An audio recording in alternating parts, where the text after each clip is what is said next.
So SEC play, like I know you're just going to turn it up a notch, right? Just take it to 11.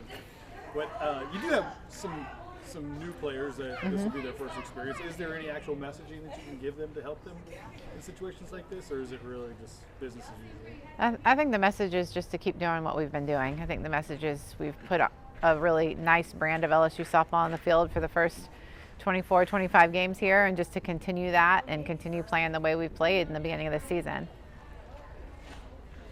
Beth, how would you rate Danica as a leader?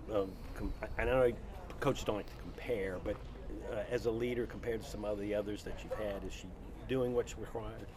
I think she's really growing into that role, and she's obviously been that for us, you know, in her actions and what she's done in this program in her entire time. But I think she's starting to become more vocal. You know, she stopped the message, you know, post-game a couple days ago and had some things to say to the team, which were really cool. So it's nice to see her growing into her own and feeling confident enough to say that to them, and, you know, just holding the standard with them and, you know, trying to hold them accountable. And she's done a great job of leading in all areas this year. Talking about that standard, she shared a story about nominations in post game, and like I guess the norm has been elevated to such a high level that it's maybe hard to find the nominations like that they used to be able to find. That's I'm sure it's rewarding, right? Yeah, I think it's important that we still celebrate all the small victories as much as, you know, it feels like we're getting used to Tori Edwards hitting a home run, or we're, you know, used to Avery making an incredible play at shortstop, or Sid Burzon throwing a shutout. Those things aren't normal. Those things take a lot of work and effort. So just making sure that we're celebrating the details with this group. But what does it say to the product, like you said, in the first 24 games, that you guys are at a level now where things are really starting to get refined, and it's the smaller details, I guess, that are getting the attention as opposed to, you know, the issues?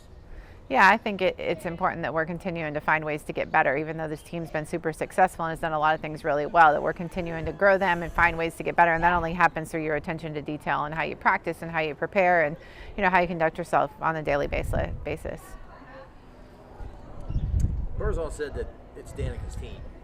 She's the leader of the team. Been around for a while, right? I mean, it's got to be, as a coach, you got to be happy to see her out there having fun again and bouncing back from this injury.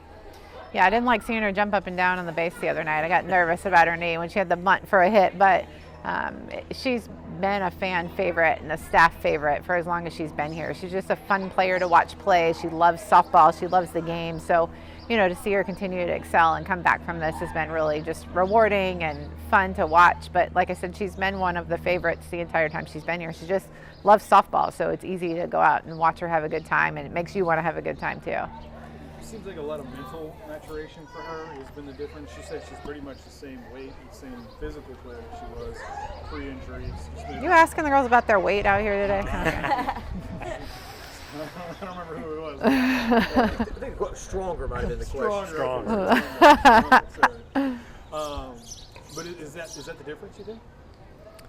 I think she has continued to grow her mental game throughout her time here. I think her work ethic has grown. I think the way she attacks pitches, the way she attacks practice, the way she goes about her business has continued to grow, and now she does it more as a professional, more as a veteran than in the beginning. I think, you know, she was a college student. She was, you know, here trying to get it all straight, trying to go to class, trying to do all the things, and I think she's done a better job of that as she's gotten older.